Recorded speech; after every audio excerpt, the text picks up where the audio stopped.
立刻来关注现在以巴战争哦。以色列方面，他们有宣布一个新的消息哦，就是说他们成功的这个杀了现在在等于说哈马斯在这个贾巴利亚营的指挥官毕亚里，但是这个代价非常的高，因为他的空袭哦，因为他躲在难民营里面，所以他就空袭这个难民营，难民营就50个人跟他一起死了，这个代价也太高了吧？宁可错杀吗？只为消灭一名哈马斯的指挥官。那可是以色列国防军还是这样子讲说，我们成功的有这样的一个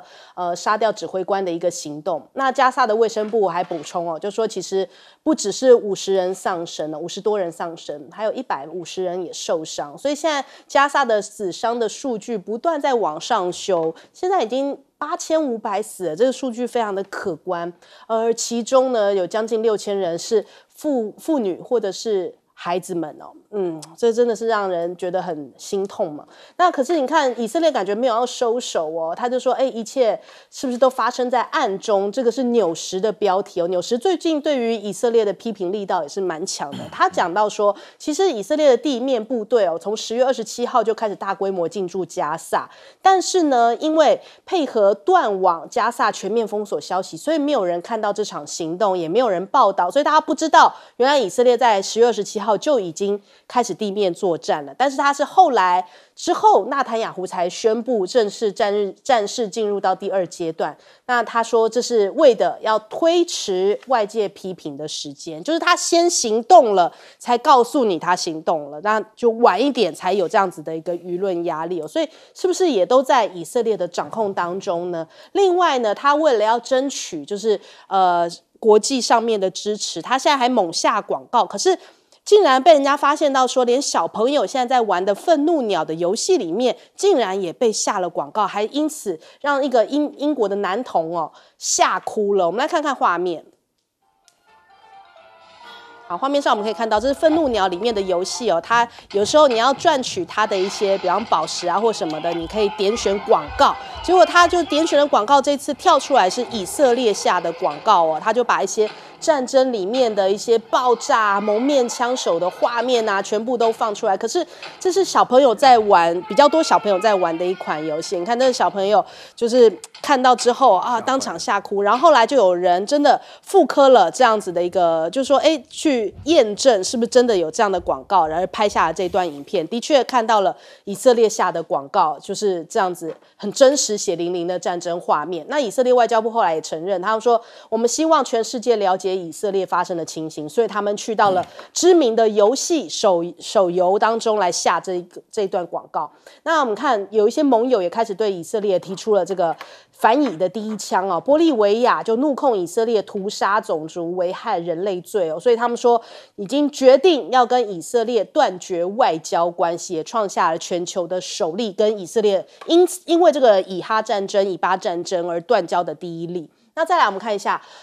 这个以色列的国安顾问哦，就讲说在哈马斯之后要全力来对付真主党。那他说他们会把学到的经验都用来对付真主党哦。那也门的叛军现在也跟以色列有一些交火，他们叛军青年运动发了声明，他说他们的武装部队已经向以色列的敌人以及各个目标发射了大批的这个弹道飞弹，还有大量的无人机，所以也门也开始这个叛军青年运动，也参与了这一场的这个战争。那另外伊朗也再次警告，他说以色列拒绝停火，坚决战到底的话，这已经是越过红线，将会迫使所有人采取行动，也就是阿拉伯周边的国家哦，都不断在跟他提出最后的警告。那我们看看，现在伊朗也呼吁穆斯林国家要对以色列实施这个石油的禁运哦，要采取全面的制裁，要停止以色列能够拿到石油，所以这个停止对于加萨的攻击之后，可能才会恢复。那再来，拜登的政府因为以巴冲突的升温布林肯在访以色列跟中东，那他也去到了国会，去到了参议院，来要求说，是不是可以拨款给以色列？但是示威人士是直接打断了这一场的会议。我们马上来看一下。Not in the face of an intensifying strategic competition. Stand until the room is clear. Is calling for a ceasefire. Shame on you all. 好，我们看到抗议人士是在后面直接举起了抗议的招牌，打断了布林肯的发言，甚至呢，我们还看到，不只是有这个举着招牌的人，还有后面一双一双的手掌，全部都是红色的象征鲜血哦，他们也是用这样的方式高举染红的双手，高喊保护加萨、停止资助、种族灭绝这些相关的口号，也让布林肯在现场蛮难堪的哦，因为这是要向以色列拨款的一个发言。那他打算要游说国会，可是会遭到了这样子的抗议人士的一个反击。那再来我们看一下，这个美国的穆斯林也对拜登下通牒哦，说如果以巴不停火的话，就没有选票。他要求在11月1号凌晨5点之前，就台湾时间，要促成以巴停火，否则就停止竞选的捐款，也不支持拜登2024连任总统。那北约也讲说，因为现在这个以乌两国都在抢炮弹，所以155米的这个炮弹价格暴涨了4倍，就是毫米这算是这个单位。所以现在战争只有军火商是笑呵呵，但是人民是非常的辛苦的。我们首先来问一下杰老师。对，现在这个我们算一下，做一个简单的数学题目哈。你比如说这一次他炸这个这个英文的标题是说异常以色列攻击异常拥挤的难民营，这个是西方媒体的这个标题是这样写的啊。那这个就是说他死了50个人，死了一个哈马斯，对，这1比50嘛。那可是问题就变成就是说，现在整个在加沙走廊已经死了8000人，以色列能够证实的哈马斯被打死的还不到80人我看他前面说我要打死20个，打死了10个，这是打死1个好了哈。我就算你现在一共你能证实你打死了80个哈马斯，可是你已经打死了8000个这个平民，那也就是坐实了以色列实行在加沙走廊实行的政策，就是宁可错杀100，不愿放过1人。这个过去是我们在历史课本得到的，可是现在这不是历史，现在正在加沙走廊，就是集体以色列惩罚，就是在做这个。所以以现在的这个国际战争法的这个定义的话，这就是集体惩罚，就是不分青红皂白，这是违反国际法的，所以这个玻利维亚开了第一枪，跟以色列断交。那刚刚这个我们看到这个美国的示威抗议者进入美国的参议院进行这样子的抗议，它代表什么意义？它的抗议传达什么讯息？我们刚刚听到他说，你们这些参议员没有一个人来呼吁停火，你们所有人都是可耻的。他说先没有这是副词，你们是都可耻。然后呢，手上这个红旗什么？这表示你们这些参议员手上都沾满鲜血。这就是这一群抗议的意思。可是你看这些美国这些政客，他有真正这民主有用吗？老百姓都这样了，照样他们在什么？他们在讨论是不是还继续给以色列多一点钱，多一点军事援助，对不对？还在全世界搞一个美国的这个支援以色列的联盟。你知道3天前日本也做了一个决定，他说我们现在决定来冻结哈马斯的领袖的所有的这个财产。所以日本也加入了，日本也加入一起跟美国站在一起所以我觉得就是说这一场这个虽然是一个非常非常我们看的是非常的悲痛人命如草芥在这个加沙走廊这个今天就是每天都在上演，每天都在上演。过去这些20几天来，你知道以色列在那边投了多少炸弹？2万磅，它的当量大于广岛丢的原子弹。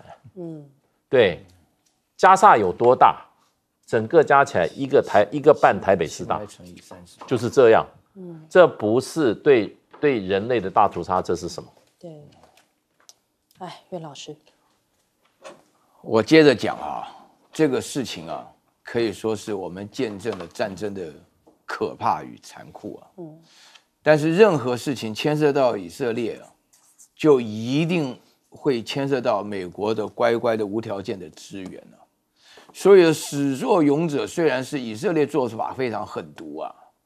但是美国本身只有一个立场，我有的时候真的不好意思讲啊。为什么美国要这么听话？简直是比听爸爸的话还要听话。我都高估了美国人啊，是以色列的儿子啊，我不晓得他是什么身份啊。要5毛给1块，以色列要100亿，他编预算编143亿，连那个 Michael Johnson 啊，刚刚讲到新的选的众议院议长的话，他基本上也对给钱给以色列是没有任何的不同的意见的，但是给乌克兰啊，那当然我非常感谢他啊，就是对台湾的这个预算取消了哈，你少过来这一套，你不要把我们拉进去就好。我这边要讲3个原因啊，让大家了解为什么这个事情会这么严肃，会这么惨。首先第一个，大家一定要了解，以色列人他们是个神权国家啊，他们虽然很进步，但是他们基本相信上帝选他们做选民啊。然后他们每一次啊，他们的后备军人出战之前呢，那个拉比啊，就给他们按着头那边祷告啊，每个人都非常感动啊。然后呢，这个是一个非常重要的事情，谁会那么狠？杀人不眨眼。我们说是我们中国人讲最严重，杀1成百，他是杀1杀百啊，那还得了啊，对不对啊？这种情况下啊，这是第一点，就这个宗教所引发的战争，对我们来讲，因为我们没有这个宗教传统，根本都不懂这个啊，对他们讲的狠到简直是不可思议的地步，犯下战争罪。然后第二点的话呢，宣传，我告诉大家啊，你一定要了解。因为其实我在欧洲住的时候，我跟他们这个欧洲的犹太人啊，就是认识的比较深刻一点。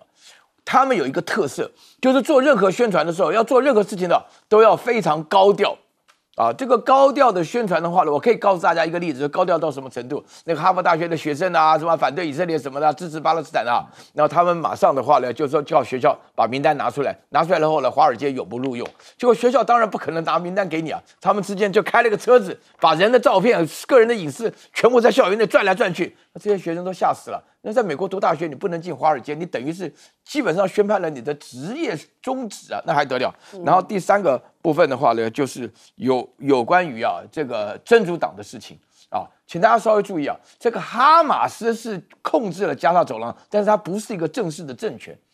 因为真正正式政权呢，巴勒斯坦是有政权，巴勒斯坦在驻大陆是有大使的，那他们是控制西岸的地区。那么以色列这一次的话呢，就是说是这个对这个真主党的话呢，因为真主党本身在黎巴嫩地区是一个真正的政党啊，然后呢，这个他们基本上的话呢，是原来的巴勒斯坦的游击队所组成的政党。那么这个政党的话呢，所做的事情，以色列我感觉到这个战事一定要扩大，不是扩大到黎巴嫩，就是扩大到伊朗，因为现在已经扩大到叙利亚，已经轰炸了嘛。所以这一场的战争呢，这个真的是可以说是超越20次大战最血腥的一次。大家知道，你看看加沙走廊的地图，比大安区还密集哦。好，舰长，美国最习惯也最擅长的，也就是操纵所谓的代理人战争。那现在呢，他被代理人攻击，怎么说？不是美国啊，是以色列被代理人攻击。哪个代理人？也就是也门的青年运动组的这一个叛军。这个叛军哪来的这些弹道飞弹？哪来的这些无人机啊？都是伊朗给的，因为他们通通都是什叶派的。那既然是伊朗给的，可不要小看这些弹道飞弹，也不要小看这些无人机，它不是破破烂烂的东西哦。事实上，他们还攻击过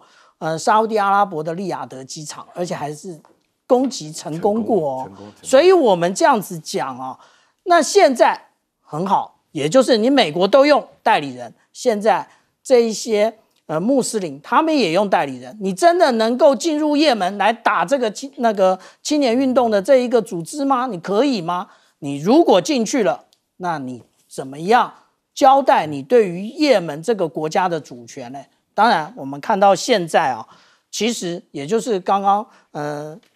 介大使跟岳老师所讲的，现在其实国际法以及那个联合国宪章都快要已经荡然无存了。上一次荡然无存的时候是什么时候？也就是在第2次世界战争之前，这一个国际联盟也是慢慢的，他对于这一些强权国家没有办法约制。国际联盟当初为什么成立？其实它就是为了集体安全，它就是为了军备控制。那现在我们看联合国不也是如此吗？但是现在的我们实际上不管是在俄乌，无论是在以巴，我们都看到了这个联合国对于这些大国基本上来讲，它完全没有手段。现在还有一个比较正义的秘书长，他愿意帮巴勒斯坦人讲话。那但是呢，实际上有没有办法派出维和部队？有没有办法制止他们继续的交战？完全没办法。所以我们就看到了，当初大家都说，俄国在乌克兰境内使用白磷弹，这个就是违反了国际人道法。那同样的，以色列也在加沙走廊使用白磷弹，有没有人说要把纳坦雅胡直接送到国际刑事法庭呢？没有。当国际正义都不存在的时候，也就代表这个组织已经慢慢的走向灭亡。好，我们先休息一下，广州马上回来。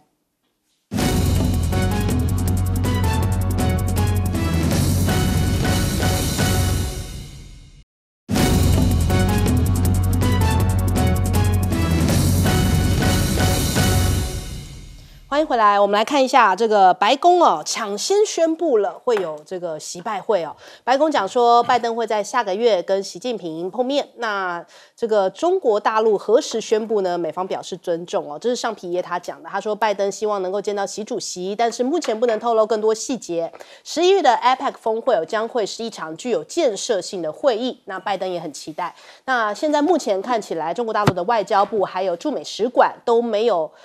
回应他这一番谈话。美国的资深官员讲说，现在大陆可能通常都会在临行之前才会宣布这些访问的讯息，所以他们也是尊重中方的决定。但是另一方面美国感觉又在用一个两手策略一边握手一边递刀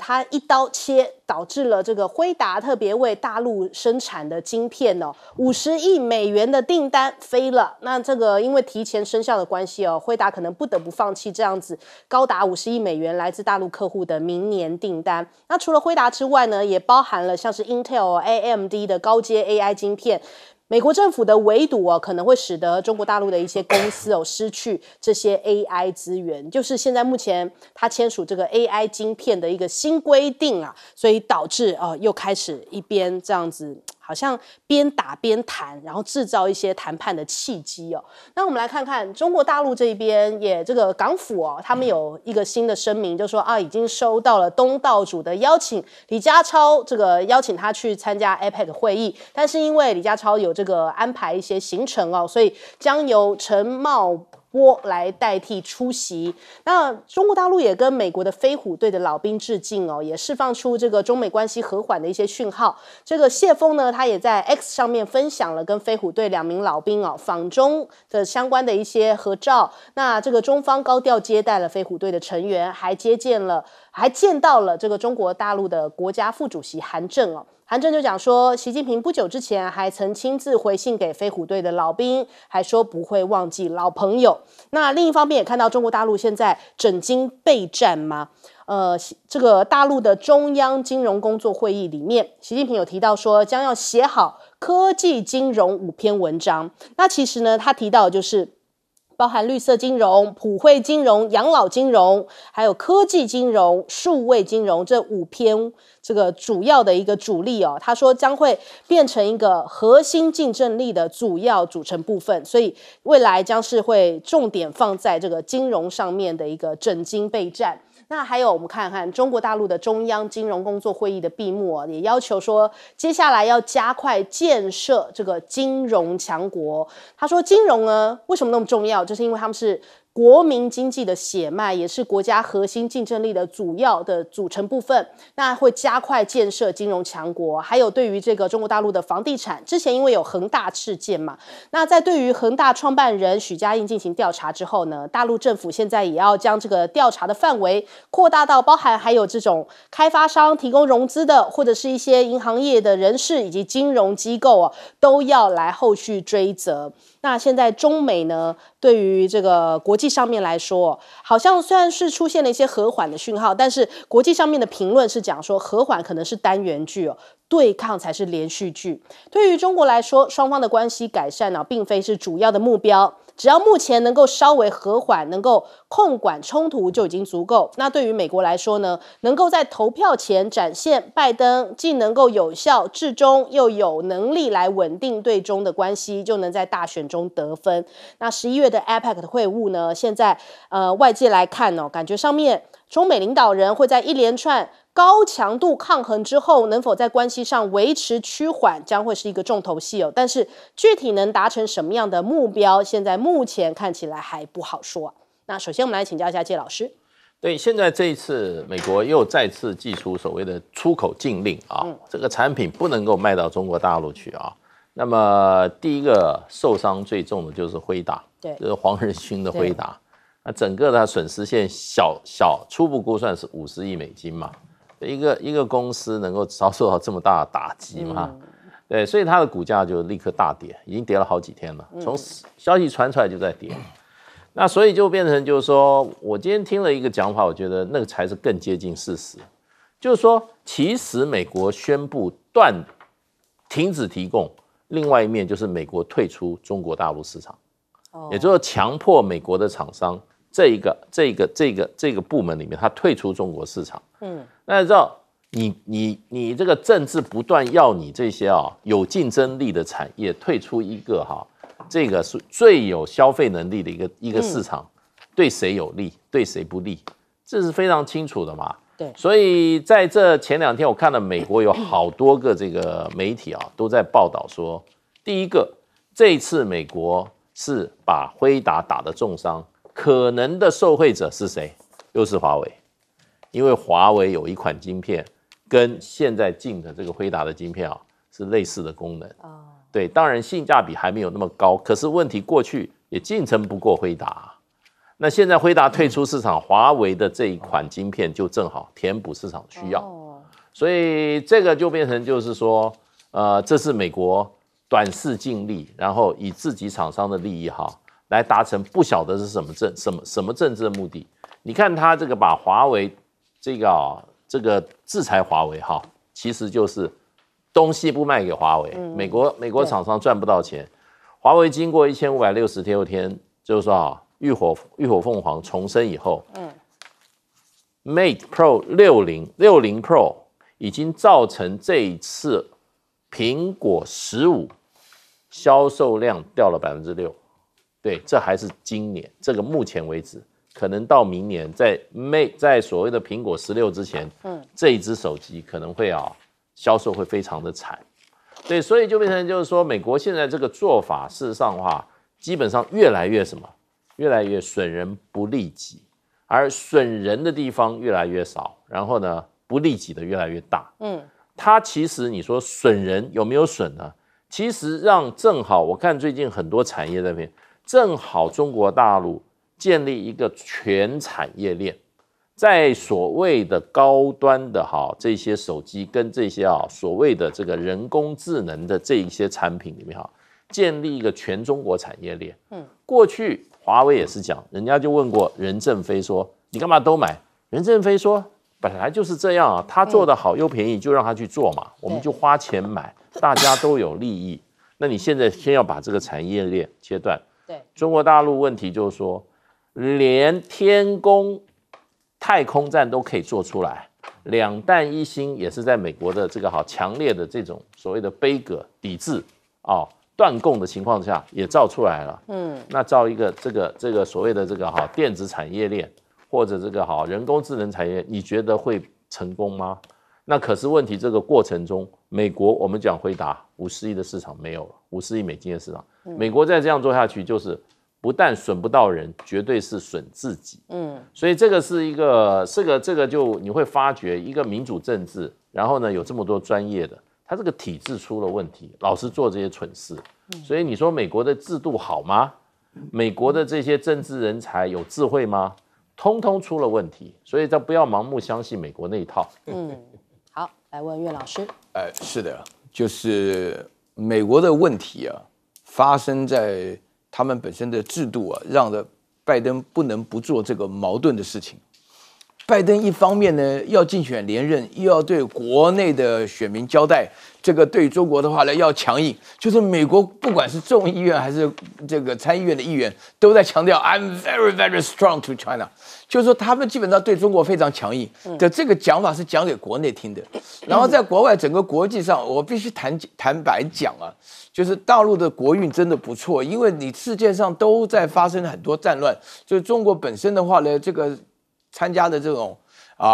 游刃有余啊，它这个 maneuver 就是说能够协调的空间是越来越大，就是包含了中东地区的话呢，现在主要讲得上话的人基本上就是中国一国了，这个大家都知道。所以我平常就在想，美国为什么要这个用这种方式？因为很笨嘛，因为刚刚谢大使讲得非常清楚，就是你本身把这个市场，因为产品好不好是一回事啊，你有没有市场是另外一回事啊，对不对？好东西太多了，你都卖不掉，人家买不起，你都不研发，你钱够多了就一个研发，那哪里的市场最大，哪里市场最有钱，那是很明显的嘛。那目前为止的话呢，这个整个发展的过程当中，拜登呢一方面呢很急啊，因为他的那个发言人啊，那个尚皮耶他们就强调啊，就是说我们非常期待能够跟这个中国领导人见面，然后另外一方面呢，就是说呢这个细节呢不容透露。什么叫不能透露呢？就是因为不确定啊，才不能透露啊，因为那个人家那个中国本身的那个外交部的发言人讲说，你到时候就等着我们公布就好了。所以呢，美国本身来讲呢，因为对于拜登来讲，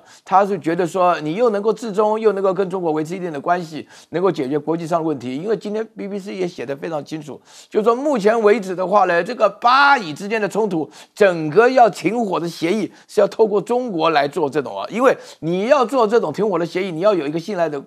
得过的国家，那中国跟美国，一个是对以色列，另外对中东所有其他阿拉伯国家。不过我这边要回头来强调一下哈，这里头有关于这个打造这个金融强国这个问题啊，确实是非常重要，因为大陆本身在发展的过程当中，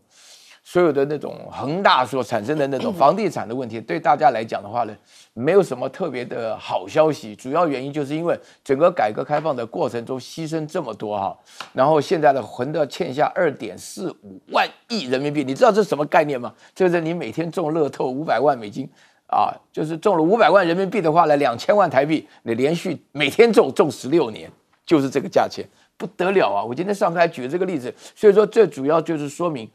但是我觉得这里头当中有2件事情是非常重视的需要我们大家重视的。第一个，你可以注意到讲金融不讲资本那这个是有关于整个中国的话呢，就是讲到5种金融的话呢，包含绿能啊，包含科技啊，包含数位啊，什么这些都是很重要的这个发展。我们可以期待，就是说大陆目前要跨越过中产阶级陷阱的话呢，它要做各方面的准备，这是第一个。然后第二个重点的话呢，就是说呢，有关于整个改革开放的过程当中，所有不法的事情，所有有问题的事情都要严惩，这个是一个重要的。好，来请教舰长。美国为什么一定要在 APEC 这个场合与大陆的习近平见面呢？这个问题，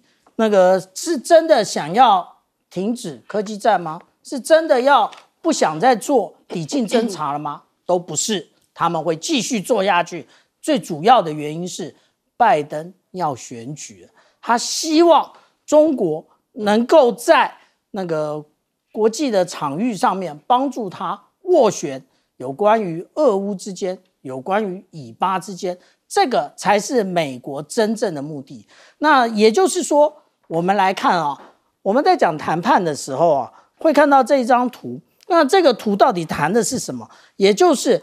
最佳的替代方案会出现在这一区，也就是谈判的一个协议区之内。如这个我们上面看到的，这个是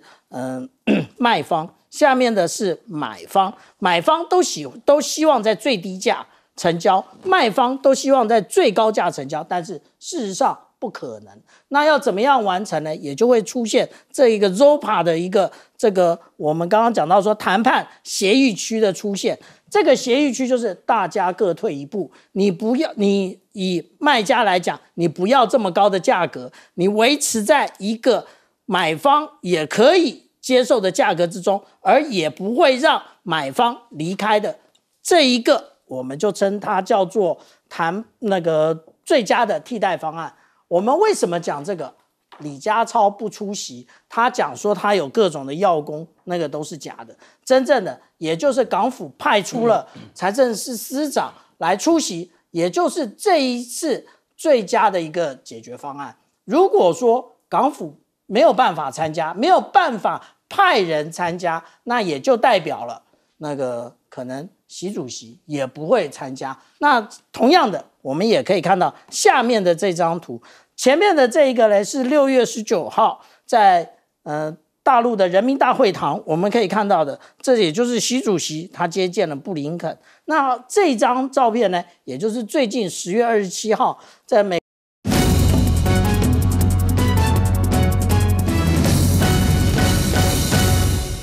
欢迎收看《新闻大白话》，我是主持人翟轩，马上来欢迎一下这阶段加入我们讨论来宾，台大哲学系教授苑举正。翟轩好，各位观众朋友大家好。前大使谢文吉。大家好，各位朋友大家好。前海军舰长吕礼吃。大家好。好，立刻来看看这个说好的借问赖答，就是赖清德之前在 YouTube 上面有推出一系列的，就是说，欢迎大家来提问这样的一个单元哦。那结果现在柯文哲说他要打算来每天来问这个赖清德的老家违建到底要不要拆啊？甚至呢，他还讲说总统辩论的时候，他要问赖清德的题目，他都已经想好了，包含如何在美国不支持台独的情况下务实台独。这其实我们也蛮想知道的，他不是务实台独工作者吗？然后再来呢，他会每天问赖清德老家要不要拆，问他是否谴责亲中立伪造天灵，每次都要帮他强调一下。还有深澳电厂为什么转弯呢？那不止如此哦，其实人民也有很多话都想要问赖清德，因为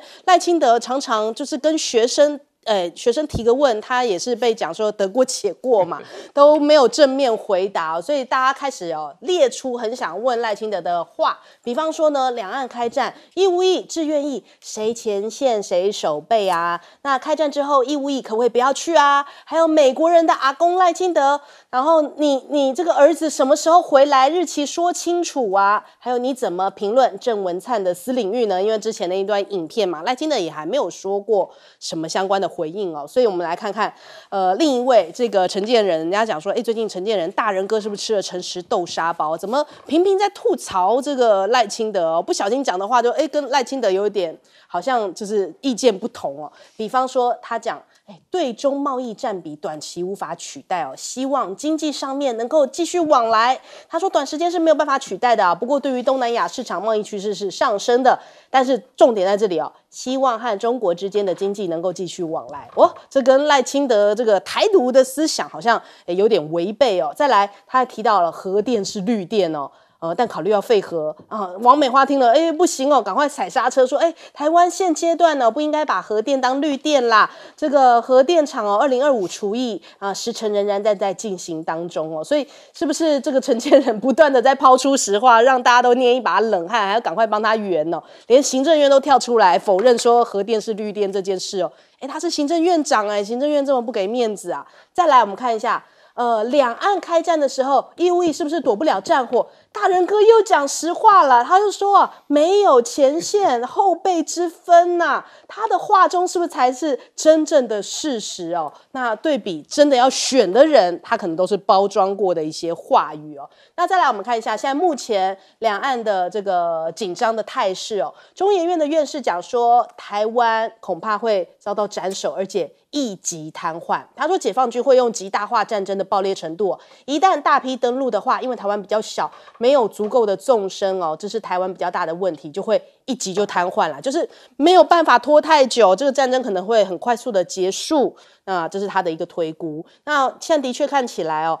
中国大陆的一些军舰跟美国这边的航母就是双方都到了这个菲律宾海这些的位置，是不是也有一些那种紧张的氛围呢？这张图这个东网上面刊登出来，他说现在目前中国的驱逐舰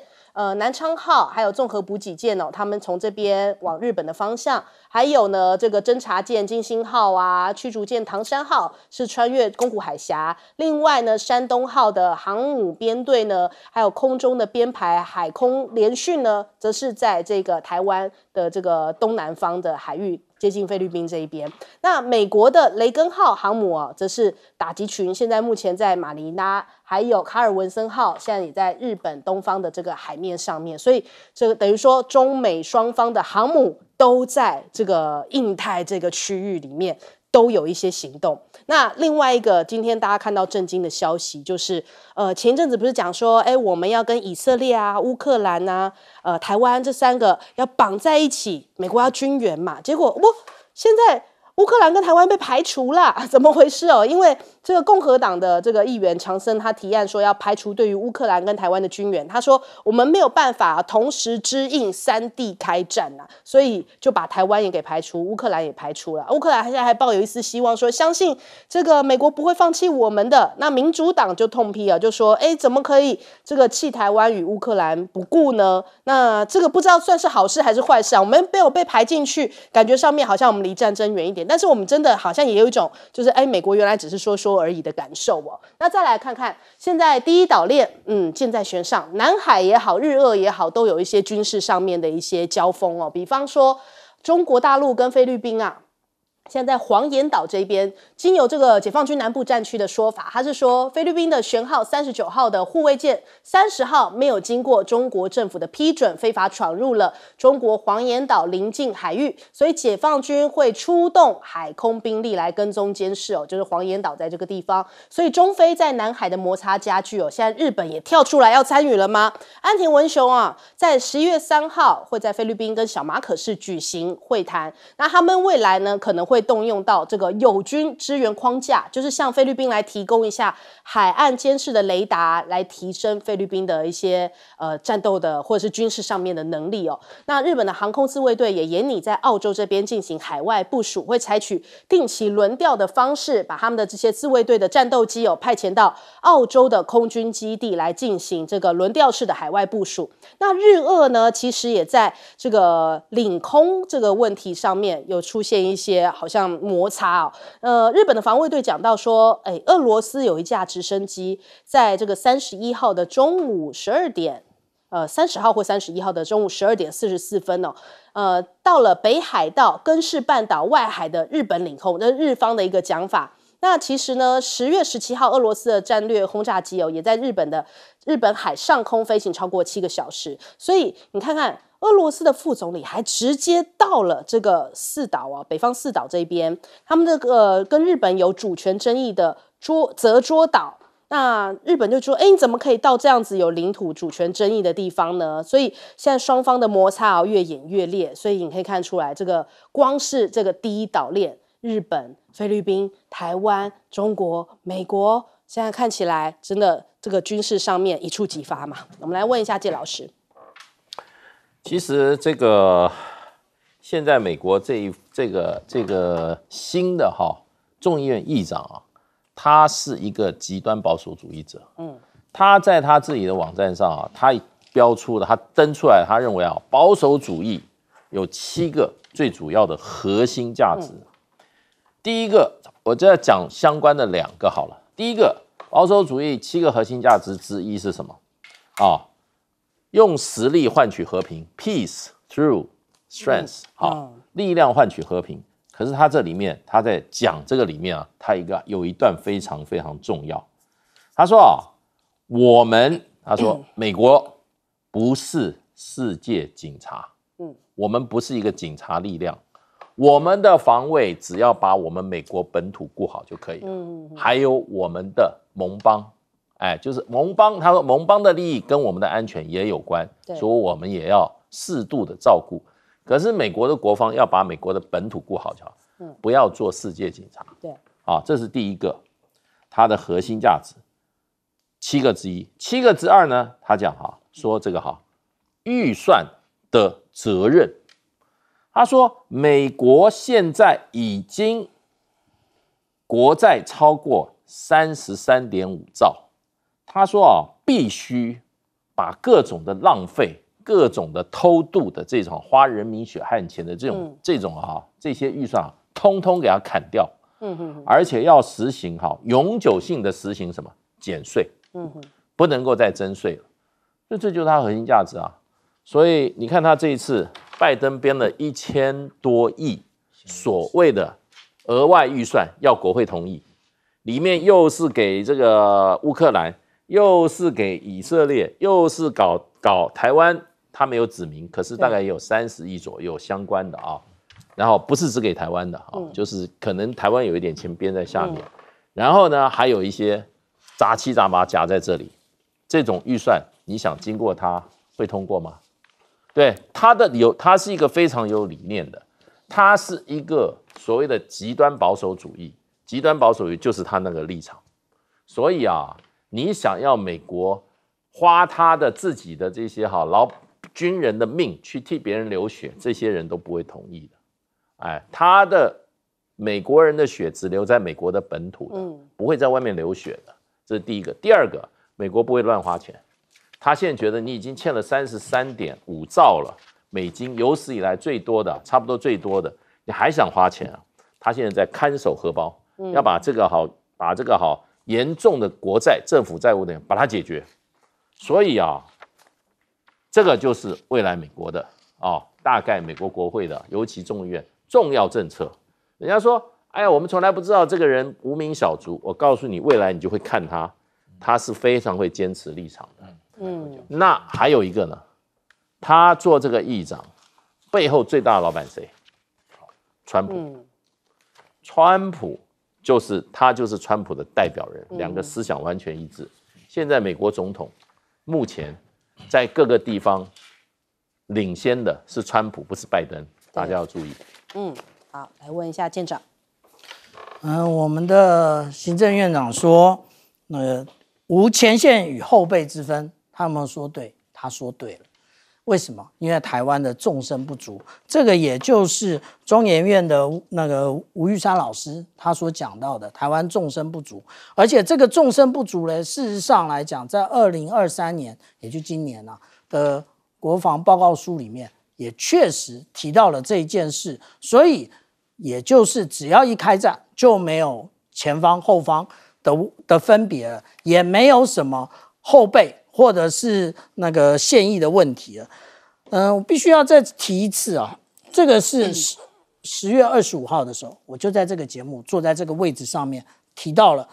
也就是解放军现在都在采取什么冷启动，它的冷启动就是26号山东舰通过了巴士海峡，就这样结束了吗？其实并没有。那我们所看那个时候，我在节目里头我就讲了，他们会由那个宫古海峡切穿下来的各个舰队下，结果果然不出所料，他就是这样的进来了2批，也就是他原来只差了1艘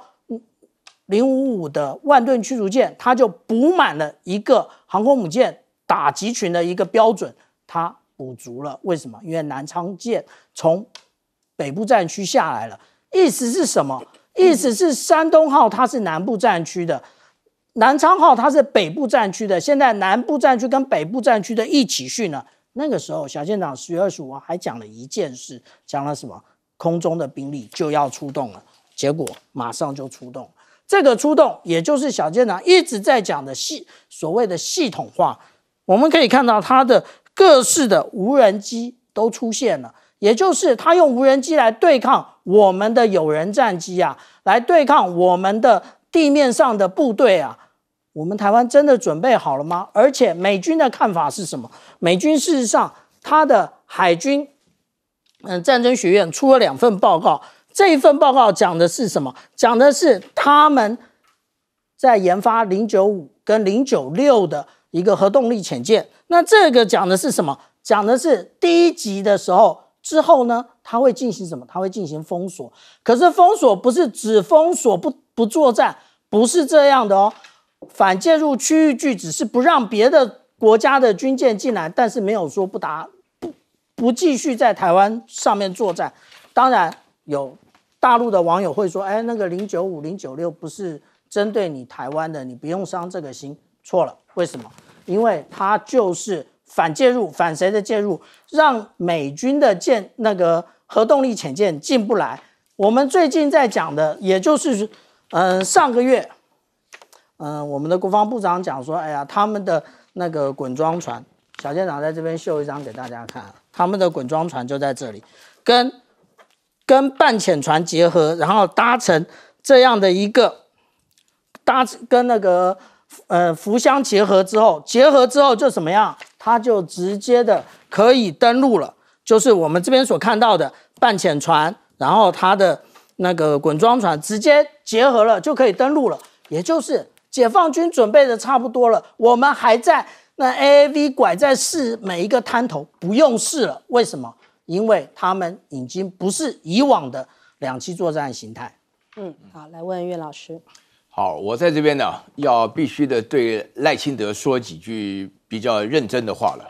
因为赖清德的话呢，他要选的是总统嘛，然后呢，他现在的希望呢也非常大嘛。这个总统这么好的东西啊，你何德何能啊？你还有可能要当总统？所以说的话呢，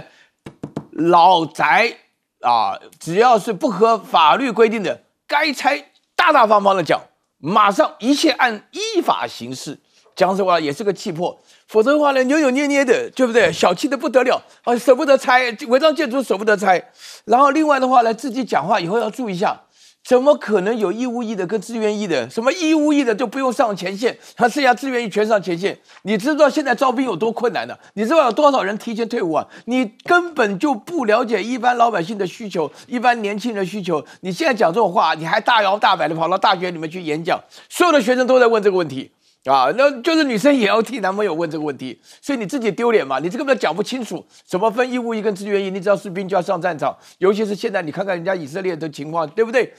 上战场的话呢，是所有人根本没有人看脸就来分出了。然后第三点的话呢，我觉得赖清德要跟陈建仁学习这个毕竟是赖清德在选总统啊。陈建仁本身说你要大方的承认台湾的经济要依靠大陆，就这么简单。非常非常简单的事情，为什么？因为你的空间也很近，然后大家以前的话呢，这个赚钱都乐得笑呵呵的，然后呢，大陆本身也愿意让利，也愿意造福，何乐而不为呢？你这不是开口闭口和平吗？结果你现在讲的事情的话呢，基本上的话呢，你所做的事情跟和平一点关系都没有反而还尽量在强调这个战争的可能性。另外有一点我必须要强调你这个孙子美国人的这件事情拜托。谁不懂啊？我在这个节目常常在讲，什么人不怕打仗啊？我跟你讲，脚底抹油的人不怕打仗。为什么？因为你自己心里很清楚，一有事情你就一走了之，一没事的话，在这边继续吃香喝辣。你在这种情况下，我必须强调，你选总统你要拿出高度来讲，就是说人家一般人怎么想我不管，但是你自己的话呢，比如说你自己情况，你儿子回来的话呢，全部甚至于你儿子就应该回来当兵了，你知道吗？你这个展现出你的志向，你展现你的意志。我跟你讲，不讲别的你自己借这个机会的话，你要想到，你不能够光空口叫别人上战场，你自己留在美国想的舒服。